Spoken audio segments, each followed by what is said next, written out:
Olá, amigos e amigas, beleza com vocês? Como é que estão? Aqui é Caio Bernardo, trazendo mais um vídeo para vocês, mais uma devoção, diária, um pensamento reflexivo, que Deus possa abençoar a sua vida grandemente, que teu coração possa ser iluminado pela luz das palavras de Cristo, das palavras espirituais, das direções que nós recebemos, sim, nesta vida, sobre a outra vida, que vem após essa e também existia antes dessa, né? A nosso caminho espiritual é um caminho muito diversificado. Cada pessoa acredita em uma coisa diferente. Às vezes a gente se junta com outras pessoas que acreditam parecido com nós. Isso é muito bom, né, pessoal? Poder desfrutar da espiritualidade junto com outras pessoas. Eu realmente não acredito numa espiritualidade que seja válida se ela é uma espiritualidade fechada em si mesmo, né? Onde a própria pessoa tem um sentimento de abandono para com as outras pessoas. Então, por isso é importante, sempre, muito importante, buscar a Deus e buscar comunhão com os amigos, né? Vamos começar com uma oração. Senhor Deus, Pai amado, que o Senhor venha abençoar, Deus, a vida de cada um que está me ouvindo, que a Tua luz resplandecente seja sobre o coração de cada um e que os ensinamentos, Deus, espirituais contidos, Deus, ó Pai, nessas palavras que eu vier a trazer, possa iluminar e abençoar o coração de cada um, certo? Beleza? Então, pessoal, hoje eu quero ler com vocês o texto que está no livro Cartas de Cristo, mais especificamente na página 29, certo? Lá vai falar, basicamente, um pouco sobre a consciência crística, né? Um pouco sobre a consciência espiritual de Cristo. E a gente entende pela espiritualidade que Cristo veio à Terra com uma missão muito especial, uma missão muito bem definida, né? Antes mesmo do nascimento dele, já haviam profecias, haviam textos que falavam sobre a vinda do Messias, e ele veio, né? Trouxe a sua mensagem à Terra, e hoje a gente vive seguindo os passos de Cristo, de uma forma direta ou indireta, mas sempre estamos de alguma forma seguindo, né, aquilo que Cristo disse. Aqui as cartas de Cristo, ela é uma mensagem, ela é um texto psicografado. Como assim? Um médium, uma pessoa com uma conexão espiritual profunda, né, entendeu que Jesus queria trazer uma mensagem além dos evangelhos, além daquilo que é retratado na Bíblia, né?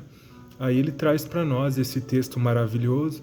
O autor é desconhecido, mas o importante é o conteúdo, né, deste livro, né? Aí você pode descrer, né, pensar assim, é balela isso aí, né, é falácia, né?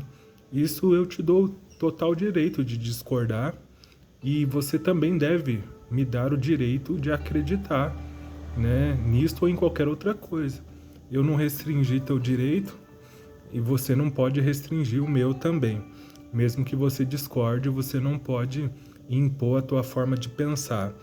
Então, pessoal, a primeira frase que diz no texto, na página 19, é o seguinte: vida e consciência, percebi, eram uma e a mesma coisa. Vida e consciência. Então, pessoal, primeiramente vamos falar da vida. O que é vida, né? Pela ciência, né? O que significa ser vivo, né? Então, basicamente, ser vivo é aquele ser que cresce, nasce, cresce, se reproduz e depois ele falece, né? Basicamente é bem resumido o que a biologia fala sobre a vida. E o que é a consciência? A consciência, ela já está além, né, da vida. Como assim? Nós, seres humanos, somos conscientes. Os animais não possuem consciência. E aí ele traz essa questão que a vida e a consciência eram a mesma coisa, ele percebeu. Aqui as palavras de Cristo. Então, como é que eu posso vincular vida à consciência? A consciência de Deus, certo? Você pega, por exemplo, as abelhas, as formigas, que são animais bem rudimentares comparando conosco, né? E eles, por si só, cada um faz a sua parte, né? Produzindo ali o alimento deles, produzindo alimento e vivendo, né? Aí você percebe, não, existe uma consciência por trás. Porque como é que a abelha sabe que ela precisa construir, né, o vespeiro?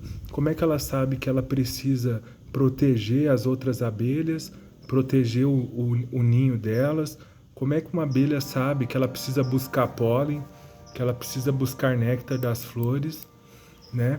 Então, existe uma consciência muito enorme por trás da vida, né? Isso para toda forma de vida. Eu falei das abelhas, mas pode ser formigas, pássaros, insetos em geral, animais mamíferos, cães, gatos, por exemplo, pelos peixes, né? E os seres que ainda a gente não conhece, que vivem nas profundezas do oceano. Então, se existe vida, existe consciência, sim. Mesmo que essa consciência ainda esteja sendo rudimentar, né? Ou muito limitada. Aí, continuando aqui. Era impossível dizer isto é vida e aquilo é consciência. Olha que revelação profunda que Cristo teve. Era difícil, impossível dizer isso. Isso aqui é vida e aquilo é consciência. Então ele entendeu que consciência e vida é a mesma coisa. Aí eu trago essa aplicação para você. Deus é a consciência suprema. É a maior consciência que existe no universo. E se existe vida no universo, é através da consciência de Deus. E nós, seres humanos, somos seres conscientes, né? A gente tem consciência sobre tudo, né? Sobre a sociedade, nós temos consciência sobre política, nós temos consciência sobre religião, sobre direito, temos consciência sobre filosofia, ciências naturais e por aí vai. Nós temos consciência. Então isso indica, é mais um indicativo para você e para mim, minha irmã, que nós somos parte de Deus, né? Porque nós possuímos consciência. Então não é nada estranho pensar que existe uma consciência superior, certo? Consciência era vida, e vida era consciência, e era o poder criativo de ambos, mente universal divina, além, dentro e por trás do universo. Olha aqui que bonita essa frase, né? Então, a consciência era a vida e a vida era a consciência. Olha que lindo ele fala. Olha o poder criativo, a mente universal divina. Então, Deus, ele, pela sua consciência, ele sustenta todas as coisas. Ele criou os átomos nos níveis mais diminutos. Até tem surgido atualmente uma teoria que chama teoria das cordas, que diz que as partículas mais diminutas são cordas vibrantes. E trazendo agora para uma dimensão cósmica maior, temos as galáxias, que elas se agrupam formando entidades maiores, e existe um tecido, né, galáctico gigantesco, um agrupamento gigantesco de galáxias, e isso são estruturas, né? A gente vê a consciência divina em todas as coisas. A gente acha bonito o mar, a gente acha bonita a floresta, a gente acha bonito, né, a música e etc. E tudo isso não passa de uma mente universal divina que está controlando tudo e a todos, e está a todo momento sustentando, né? Está a todo momento fazendo, criando novas formas de vida e até mesmo, pessoal, uma pedra, né?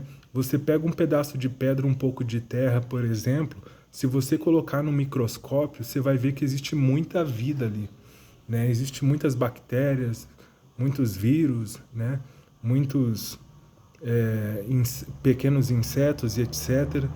E é muito vivo, né? Por mais que você ache que é um pedaço de pedra que está morto, né?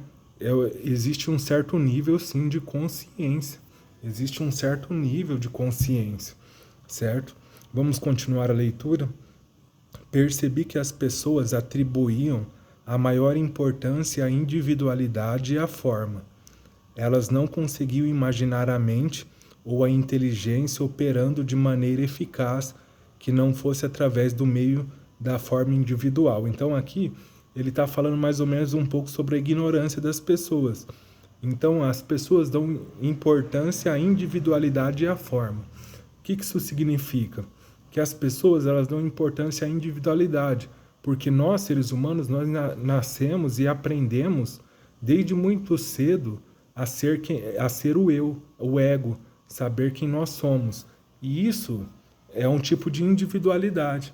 Aí a gente vai crescendo, a gente vai vendo que existem outras pessoas, que existem outros seres, além dos seres humanos, animais e etc. E a gente entende que de uma forma individualista. Então a gente vê, por exemplo, um inseto, a gente vê uma aranha, a gente vê uma abelha, a gente vê uma formiga, só que a gente não entende que existe algo além da individualidade, né? Você vê uma formiga, mas ela faz parte de um conjunto muito maior no ecossistema. E da forma semelhantes, nós não podemos nos tornar individuais.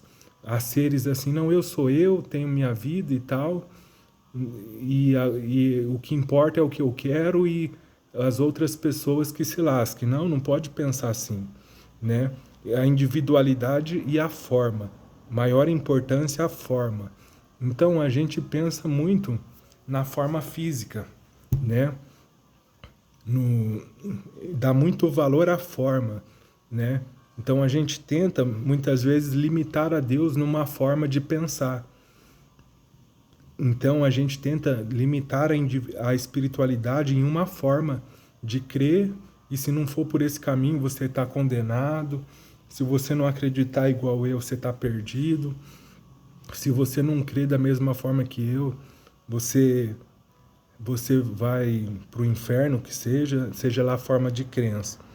Elas não conseguiam imaginar a mente ou a inteligência operando de maneira eficaz que não fosse através do meio da forma individual.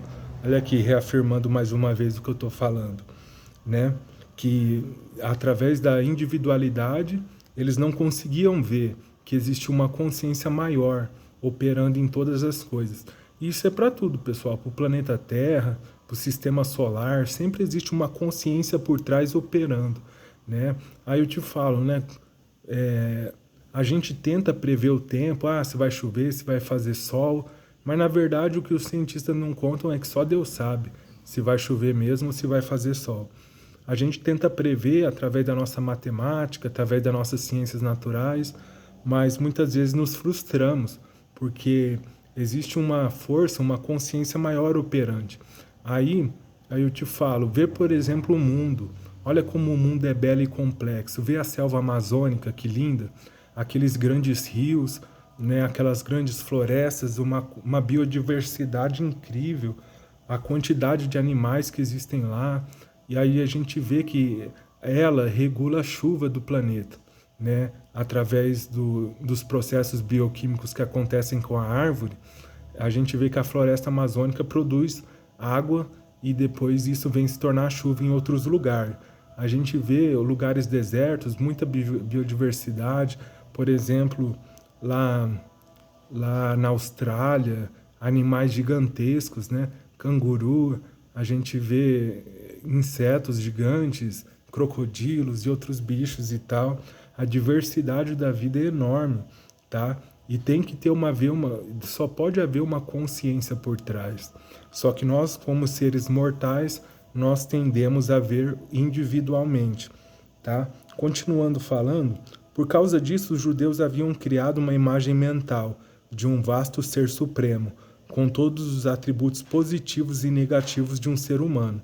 Assim era possível para os profetas acreditar e falar na ira de Jeová, ameaças de punição, visitação de doenças e pragas em resposta à transgressão humana.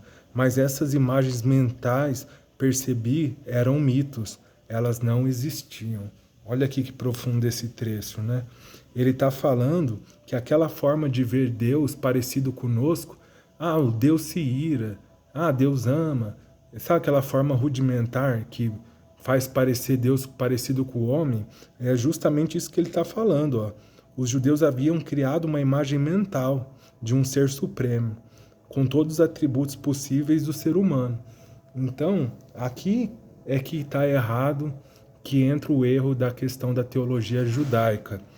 Ela vem trazer Deus como uma pessoa, tá vendo? Só que Deus é transcendental. Deus criou as pessoas, né? Aí, o judaísmo ele vem trazer essa visão, o cristianismo, que seja, vem a trazer essa visão de um Deus pessoal, né? Mas não é assim, pessoal. Deus, ele, para ele sustentar tudo nessa terra, até a nós mesmos, ele precisa transcender, ser realmente transcendente. Então, essa visão de um Deus pessoal que se ira, que fica bravo, que tem ciúmes e tal, que se vinga, que isso daí está errado, sabe? Essa forma de pensar é uma forma muito rudimentar. Assim era possível para os profetas, aqui eu já li, mas essas imagens mentais percebi eram muitas, eram mitos, elas não existiam. Percebi que em qualquer dimensão da existência era a mente, a inteligência manifestada, que era o fator mais importante em relação à criação e ao próprio homem. Portanto, Gênesis deveria ser reescrito. Antes da criação, havia uma mente universal, poder criativo por trás e dentro da própria criação. Olha aqui que profundo, né?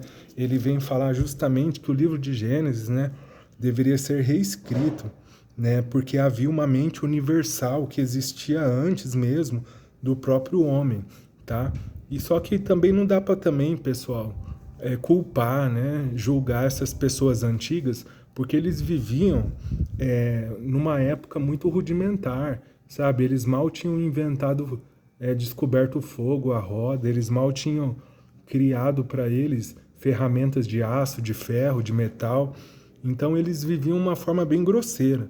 Aí esperar também que essas pessoas tivessem uma revelação plena ou até mesmo futurista, né? Pensando nos dias de hoje em relação ao passado. Não, né, pessoal? Não tem como. Então eles escreveram Gênesis e outros livros espirituais baseado naquilo que eles tinham como filosofia presente na época deles e tal. Então cada um imaginava de um jeito. Cabe a nós, eu e a você, abstrair dos livros espirituais coisas que a gente realmente aplica nos nossos dias e não julgar, né? Dizer assim, é ultrapassado. Não, era o que tinha para aquela época e beleza, e foi muito bom para eles e está até hoje aí, então tem sua relevância, tem seu poder histórico, seu poder consolidado durante a história. Percebi que em qualquer dimensão da existência era a mente, a inteligência manifestada, que era o fator mais importante em relação à criação e ao próprio homem. Aí ele fala, tendo visto tão claramente, além de qualquer disputa, que o poder criativo da mente universal estava em toda parte, dentro do infinito dos céus e ativo também dentro das formas terrenas, fui dirigido internamente a olhar ao meu redor e vi apenas cascalho e rochas. Olha que interessante, que ele viu claramente essa visão de Deus transcendental, essa mente universal. E ele percebeu que estava em toda parte, dentro do infinito dos céus e ativo dentro das formas terrenas. Então, de repente, me foi apresentada uma imagem de uma terra bonita, na qual nasciam todas as plantas, arbustos e árvores concebíveis. Até mesmo pássaros voavam nas árvores, e animais pastavam a grama. Assistindo a essa visão, com espanto, vi que plantas e árvores, cada uma delas, assim até mesmo pássaros e animais, na realidade eram compostos por centenas de comunidades de entidades infinitamente pequenas. Seus cientistas modernos as chamam de célula, trabalhando continuamente em um espírito inteiramente harmonioso de cooperação, para produzir a substância e os vários órgãos do sistema interno, a aparência externa do ser vivo completo. Olha aqui, pessoal, que profunda essa passagem, né? Então aqui ele vem falando um pouco, nesse final ele fala que ele teve uma visão, que dentro de toda aquela natureza, planta, animais, né, existiam seres diminutos, que hoje nós entendemos como sendo células. E nós, seres humanos, somos uma fábrica de células. Nosso corpo é composto por células E existem células ósseas, células musculares, células de tecidos e etc. Os neurônios, por exemplo, é outro tipo de célula. E todas as células trabalham em conjunto para um bem maior que é o corpo, tá? Então eu quero que você veja, que você reflita nesse dia sobre a profundidade de que é Deus, né? Porque olha que profundo, ele cuida tanto das coisas grandiosas, por exemplo, buracos negros, buraco de minhoca, estrelas em colapso, galáxias colidindo, ele está cuidando disso e também está cuidando lá do átomo, lá das moléculas, lá das células do nosso corpo e por aí vai. Então eu quero deixar com vocês essa reflexão, que Deus abençoe seu dia e amanhã tem mais, tá? Me chame no privado, vamos conversar, espero que esteja tudo bem. Se você estiver precisando de uma direção espiritual, né, pode entrar em contato comigo, vamos estar conversando, certo? Beleza? Obrigado. Vamos orar para encerrar. Senhor Deus, Pai nosso, Deus glorioso, espero que o Senhor abençoe cada um que está me ouvindo, Deus, que a tua compaixão e o teu amor, Deus, esteja, Deus, ó Pai, sempre aberto e sempre intenso sobre a vida de cada um, que a gente venha entender, Deus, que o Senhor é um Deus transcendental, que é impossível uma única religião dizer exatamente como o Senhor é, que nós venhamos a despertar espiritualmente e a entender, Deus, ó Pai, que a espiritualidade é algo muito, muito sublime e deve ser buscada por cada um de nós. Amém e amém. Beleza? Obrigado. Valeu.